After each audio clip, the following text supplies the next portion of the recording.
नमस्कार, स्वागत है। मैं हूं पुनीत पाठक और आप देख रहे हैं छत्तीसगढ़ की बात। आने वाले साल 2023 में चुनाव के लिए संगठन में बदलाव किए गए, मुख्यालयों पर समीक्षा का दौर चला, मीटिंग्स में, मंथन में, हर एक जगह चुनावी तैयारी साफ दिखती। और अब बारी जमीनी स्तर के ऊपर जमावट की। दल चाहे जो कोई भी हो, दोनों प्रमुख दल हर बार कवायद की शुरुआत अगर करते कहीं से नजर आते हैं तो वो है बस्तर। वजह स्पष्ट है, जिसने बस्तर जीता उसने सत्ता की चाबी पाई। भाजपा प्रदेश अध्यक्ष और नेता प्रतिपक्ष ने बस्तर से ही प्रदेश दौरे की शुरुआत की, यानी अपने टर्म में चुनावी तैयारी की आगाज किया। अब कांग्रेस पार्टी भी बस्तर की थाह लेने के लिए वहीं से चुनावी तैयारी को शुरू कर रही है। कांग्रेस के दिग्गज नेता, पार्टी के प्रभारी रहे पीएल पुनिया बस्तर जिले का दौरा कर कार्यकर्ताओं से जमीनी फीडबैक लेकर उन्हें जिम्मेदारियां सौंप सकते हैं। आखिर क्या है बस्तर का सियासी मूड, क्योंकि दोनों तरफ अलग अलग दावे। क्यों बढ़ा है बस्तर का सियासी तापमान इस सर्दी के दौर में, ये सब कुछ जानेंगे। दोनों पक्षों के कद्दावर नेता और एक अनुभवी हमारे साथ आज एक पैनल के तौर पर जुड़ रहे हैं। शिशुपाल सोरी जी हैं कांग्रेस पार्टी के जिम्मेदार विधायक महोदय, महेश गागड़ा जी हैं भारतीय जनता पार्टी के सक्रिय नेता, और राम अवतार तिवारी साहब हैं वरिष्ठ हमारे साथ में पत्रकार, जिन्होंने इस पूरे स्पर्धा में दोनों पार्टियों और उनकी रणनीति का बारीकी से अध्ययन किया है। आप तीनों को नमस्कार। छत्तीसगढ़ की बात में आप तीनों से चर्चा करेंगे, लेकिन पहले बस्तर की बिसात पर किस तरह से दोनों दल तैयारी कर रहे हैं, इस पर एक रिपोर्ट देख लें।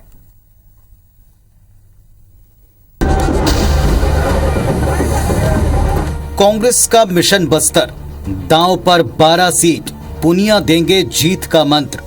बस्तर में सत्ता का समीकरण साधने कांग्रेस नेता पीएल पुनिया 28 अक्टूबर से बस्तर दौरे पर रहेंगे। 2 दिवसीय दौरे में 2 घंटे का समय दंतेवाड़ा जबकि 4 घंटे का समय जगदलपुर में पार्टी कार्यकर्ताओं और नेताओं को देंगे। पुनिया का ये दौरा चुनावी तैयारियों का आगाज माना जा रहा है। जाहिर है बस्तर की 12 सीटों पर कब्जा बरकरार रखना कांग्रेस के सामने सबसे बड़ी चुनौती है। लिहाजा पुनिया ने अभी से वहां के नेताओं और कार्यकर्ताओं में जोश भरने अभियान शुरू कर दिया है। पुनिया कांग्रेस कार्यकर्ताओं को क्या मंत्र देते हैं, ये देखने वाली बात होगी। लेकिन उनका दौरा ठीक ऐसे वक्त पर हो रहा है जब आदिवासी समाज के नेता सरकार से आरक्षण के मुद्दे पर नाराज हैं। सबसे मिलजुल के बात करेंगे कि क्या स्ट्रेटजी अपनाई जाए, स्ट्रेटजी डिस्कस की जाएगी 2023 के चुनाव के सिलसिले में, और जो भी नीति संबंधी निर्णय है को भी डिस्कशन उसमें होगा।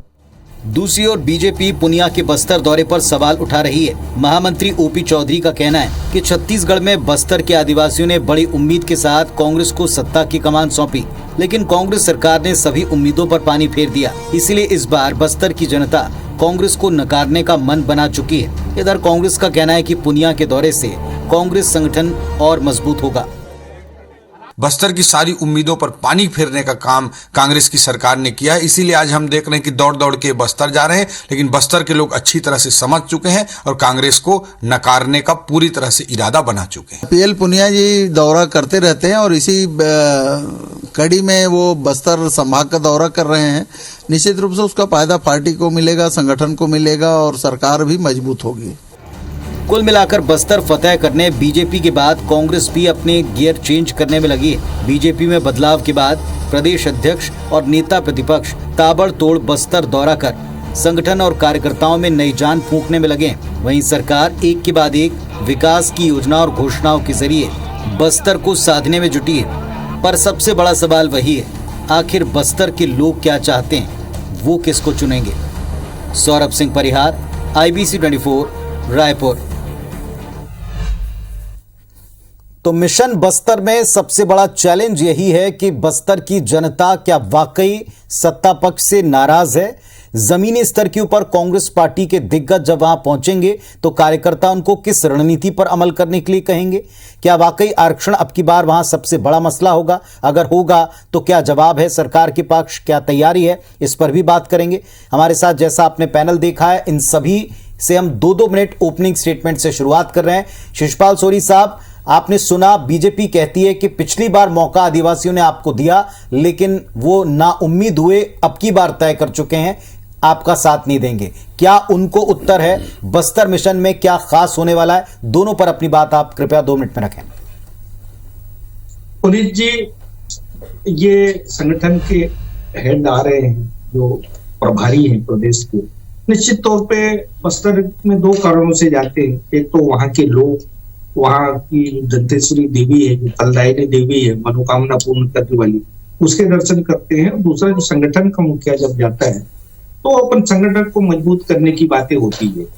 और जहां तक बीजेपी का सवाल है, बीजेपी के भी जितने संगठन के लीडर आए सब लोग बस्तर में ही गए, तो ये कोई नई बात नहीं है हमारे लिए। तो ये हमारे जो पिछले बार के जो प्रदर्शन है उसको दोहराने की हमारे पास चुनौती है। हम एक पीक में जब आ जाते हैं, कोई चीज को जब चरम पे आ जाते हैं, उसको संभाल के रखने की एक बड़ी चुनौती होती है। ये चुनौती हमारे साथ है, हम बिल्कुल इसको स्वीकार करते हैं। पर ये हम सब लोग मिलके अगर इस दौरे से आप देखेंगे कि अपेक्षाएं बढ़ जाती है। जब कोई भी सत्ता पार्टी में, कोई भी पार्टी जब सत्ता में आती है तो उन अपेक्षाओं को पूरा करने की हम पूरी कोशिश कर रहे हैं। और जिस हिसाब से छत्तीसगढ़ और बस्तर अंचल के लिए हमारी सरकार ने भूपेश की सरकार ने काम किया है, उससे नहीं लगता कि हम लोग इसमें के पीछे जाएंगे। दूसरी बात मैं ये कहना चाहता हूं कि आरक्षण को लेकर निश्चित तौर पे आदिवासी समाज में असंतोष है, किंतु उस असंतोष का निराकरण कैसे होगा ये महत्वपूर्ण है। और ये जो किया धरा तो ये बीजेपी का है। जब उनको मालूम था कि 50% से ऊपर नहीं दे सकते तो उन्होंने असंवैधानिक काम तो उन्होंने किया, आदिवासियों पे लाठी बरसाया। आज आदिवासियों के हिमायती बन रहे हैं, किस मुंह से कह रहे हैं ये तो मुझे समझ से परे। किंतु हाँ, आदिवासी समाज से हम बात करेंगे। हमारे मुखिया ने कह दिया कि आपको संवैधानिक हक हम दिला के रहेंगे, इसमें कोई दो मत नहीं है। और ये जो दो रास्ते बताए हैं हमारे बहुत ही ये कानूनी साहब, आपने बहुत ही सुलझी बात की और जिस बात के लिए आप जाने जाते हैं कि आप साफगोई से अपनी बात कहते हैं और आपने चुनौती को स्वीकार किया, ये कहा भी कि हाँ वाकई चुनौती बड़ी बात है। महेश गागड़ा साहब, सत्ता पक्ष का एक आरोप आपने पिछले कुछ दिनों में लगातार सुना होगा कि जब आपकी सरकार 15 साल रही, पिछली सरकारों ने आदिवासी वर्ग को नक्सली या नक्सली समर्थक के तौर पर देखा। क्या यह आपके लिए एक बड़ी तोहमत, बड़ा चैलेंज साबित होगा? मिशन बस्तर पर अब कांग्रेस जैसे फोकस कर रही है, उस पर भी आप अपनी बात कृपया 2 मिनट में रखें। देखिए पुनीत जी, सबसे पहले तो बस्तर ने 12 विधायक दिया कांग्रेस को, और कांग्रेस सरकार बनने के बाद अभी जिस तरह चुनाव पहुंच रहा है, आदिवासियों को 12% आरक्षण कम कर दिया गया है। ये बस्तर का दुर्भाग्य है। बस्तर के आदिवासी ये कांग्रेस सबक सिखाएंगे। और कांग्रेस जो सरकार है, चिलियर में बड़ा कांड हुआ, गोलीकांड हुआ, वहां पर जिस तरह से स्थितियां वहां निर्मित हुई है। और बीजापुर, नारायणपुर में देखिए जगह जगह लोग आंदोलन कर रहे हैं। आदिवासियों पर जिस तरह लाठीचार्ज हो रहा है, नारायणपुर की घटना आप देखिए, वहां जिला कार्यालय में वहां पर लाठीचार्ज होता है। किस मुंह से बात करते हैं कि कांग्रेसी की बात घुमाने की बात करते हैं। और आरक्षण में जिस तरह से इन्होंने गोल गोल की बात की, संवैधानिक अधिकार की बात की है। अब जनसंख्या अनुपात में उनको आरक्षण देना था तो उन्होंने दलील पेश हाईकोर्ट में पेश नहीं किया। आज हम मीडिया में बात करते हैं, समाज में बात करते हैं। माननीय शिषपाल सोरेन जब गोंडवाना समाज के राष्ट्रीय अध्यक्ष थे तो कांग्रेस के एजेंट बन के अधिवेशन बड़ा बड़ा करते थे, कांग्रेस के लिए माहौल बनाते थे। आज कांग्रेस के माननीय विधायक भी हैं। और जिस तरह से यहाँ पे शोषण बस्तर में आदिवासियों के साथ हो रहा है, स्थानीय भर्ती जो था उसको केडर को खत्म कर दिया गया है। और यहाँ पे पीएससी की बात करें, कई बार आपके मीडिया में कर चुका हूँ बात को कि आज स्थानीय भर्ती खत्म हुआ, वहां पे आरक्षण की बात कम हो रही है। लेकिन इन्होंने पीएससी जैसे पद में चपरासी जैसे चीजों के लिए उन्होंने पीएससी के माध्यम से भर्ती कर रहे हैं। तो इन्होंने सबसे पहले तो स्थानीय जो रोस्टर था उसको खत्म कर दिया, स्थानीय कार्ड खत्म कर दिया है। किस मुझसे बस्तर की बात कर रहे हैं? अरे बात आदिवासी कांग्रेस की जो नीति है, चाहे लोनीगुड़ा कांड हो, चाहे बस्तर के राजा पे हत्या की जैसा गोली कांड हो, या नरसंहार हुआ हो, ये कांग्रेस कल्चर रहा है। कांग्रेस कभी नहीं चाहे कि आदिवासी स्वतंत्र रूप में खड़े हो कि आदिवासी कोई आवाज उठाए। इन्हें गोलीकांड करना, हत्या करना आदिवासियों का कांग्रेस में कल्चर रहा है। ये आज सरकार में है, जिस तरह संविधान की बात करते हैं हम करेंगे, कब करेंगे? आज हाईकोर्ट की बात आने का है, दूसरे किसी ने सुप्रीम कोर्ट गया तो सुप्रीम कोर्ट ने निरस्त कर दिया। आपने कैबिनेट की बात की, कैबिनेट आके चला गया, आपने कुछ नहीं किया। आप आदेश चलने का काम किया है। स्थानीय कैडर की जो भर्ती थी तमाम आज कोई काम नहीं हो रहा है, भ्रष्टाचार। कुल मिलाकर आदिवासियों के आरक्षण से जुड़ा मुद्दा अब की बार बस्तर में बड़ा मुद्दा होगा, लेकिन दोनों पक्षों के 2 वर्जन है। राम अवतार तिवारी जी, दोनों पक्षों को आप सुन चुके हैं। आरक्षण सबसे बड़ा मुद्दा रहेगा, ये यहां भी दिख रहा है। आपका क्या आकलन है? अगर ये मुद्दा रहता है तो किसको भारी पड़ सकता है, किसके लिए बड़ा चैलेंज दे सकता है? दूसरा, आदिवासियों को हमेशा नक्सली या नक्सली समर्थक माना गया, यह स्टेटमेंट बार बार स्टैब्लिश किया जा रहा है कांग्रेस की तरफ से बीजेपी के लिए, क्या यह उनके लिए बड़ा खतरा रह सकता है? ये हर चुनाव में मुद्दे और समीकरण दो चीजें चलती है। मुद्दे के तौर पर आरक्षण का मुद्दा है इस समय बस्तर में और आदिवासियों के लिए है, उस पर दोनों पार्टियां अलग अलग तरीके से जो आजमाइश में लगे हैं कि इस वर्ग को अपने साथ रखा जाए, जो इस वर्ग को अपने साथ रखेगा उसको फायदा हो सकता है। दूसरा, समीकरण भी बिठाया जाए। समीकरण कैसे बैठेगा, इसके लिए भाजपा के नेता वहां दौरा कर चुके हैं, संगठन मंत्री और सारे लोग वहां पर दौरा करके जो भाजपा के कार्यकर्ताओं को सक्रिय करने का काम, जमीनी हकीकत को समझने का काम, और उनके सामने चुनौतियां हैं जो लीडर का भाव है बस्तर में सेकंड स्तर पर, उन कैसे नए लोगों को खड़ा कर लिया जाए, इस चुनौती से कैसे निपटा जाए। संगठन में बदलाव कर रहे हैं, बदलाव करके नए लोगों को, सक्रिय लोगों को कैसे मजबूत किया जाए, उसमें लगे हैं। देखो, उसमें सरकार के स्तर पर क्या काम हुआ। सरकार ने दो ऐसे फैसले लिए, कहीं कहीं नक्सलवाद कम हुआ है, दूसरा तो तेंदुपत्ता और लोगों पर जो हुए हैं वो सरकारी तौर पर कुछ कुछ फायदा हुए हैं। दूसरी बात कि वहां पर विधायकों का परफॉर्मेंस क्या है, एक बड़ा सवाल यही है, क्योंकि सत्तारूढ़ दल के ज्यादातर विधायक हैं और उनके परफॉर्मेंस कैसा है उसके आधार पर ये चुनाव होगा भी। अब वो कार्य जो उनके कांग्रेस के विधायक हैं इस समय गांव गांव घूमने लगे हैं, दिवाली मिलन के बहाने सक्रिय हो रहे हैं और लोगों को समझाने और उनके हितों को कैसे कर जाए इसलिए सक्रिय हैं। उसी में ही पुनिया जी आ रहे हैं। पुनिया जी भी उत्साह भरने की कोशिश कर रहे हैं, क्योंकि भाजपा नेताओं का पूरा ध्यान इस समय बस्तर में लगा हुआ है। तो हर के समीकरण अलग अलग हैं और भाजपा 2003 और 2008 दो ही बार बस्तर में वहां पर अच्छी सीट लाई है, उसके बाद से बस्तर में अपेक्षाकृत सफलता नहीं मिली है भाजपा को। इसलिए इस बार वो चुनौती उस इलाके में करने की कोशिश कर रही ताकि वो सफलता मिल पाए। चलिए, दोनों पक्षों की चुनौतियां, मैं थोड़ी देर बाद और इस पर विस्तार से जाऊंगा।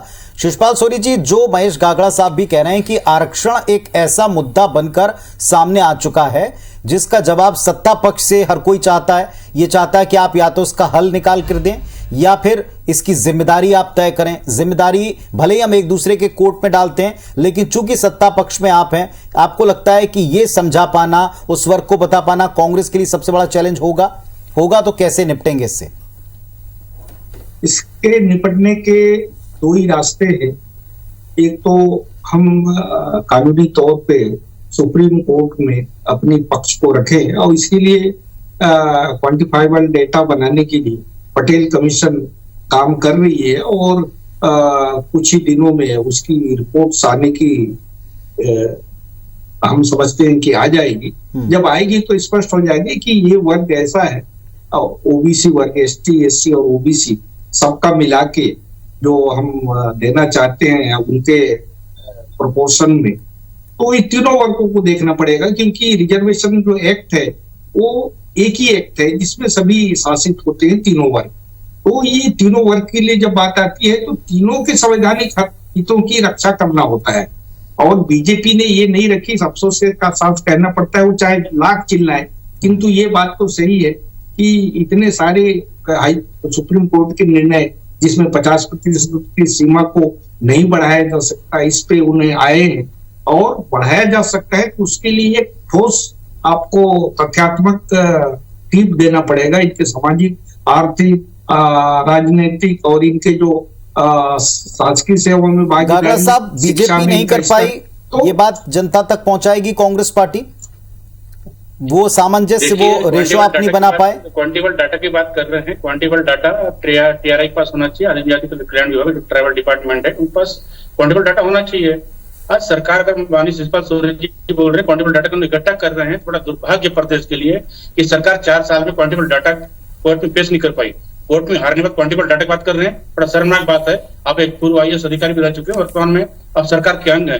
क्वांटिटेबल डाटा आपको कोर्ट में पेश करा था, आप डाटा बनाने जा रहे हैं, तो इसका मतलब ये है कि आप पूरी तरह से आरक्षण के मुद्दे में और आदिवासियों के साथ जो छल हुआ है। पर महेश जी, कांग्रेस पार्टी ये आरोप आप पर भी लगाती है कि दरअसल संघ आरक्षण को ही खत्म करना चाहता है, और इसी आरोप के साथ में अभी भी कांग्रेस पार्टी कहती है कि आप धीरे धीरे करके शुरुआत में केवल घोषणाएं की और इसकी तैयारी, इसका ओपनिंग तरीके से जैसे कोर्ट में आपको रखना चाहिए था, आपने नहीं रखा। यही बात अभी भी बस्तर में एस्टैब्लिश करने की कोशिश होगी। पुनीत जी, एक भी बोलना चाहता हूं थोड़ा सा। आप सरकार कांग्रेस की है, हाई कोर्ट में जो मामला हुआ था, पॉइंटेबल डाटा, तमाम डाटा लेके सरकार को जाना चाहिए था, वहां आरएसएस नहीं जाएगा। कांग्रेस का कोई विषय नहीं रहता है, तमाम चीजों लेके आरएसएस लेके जाती है। आरएसएस कभी समाज के मामले में, संगठन के मामले में बात नहीं करती है, ये चीज तैयार रही है।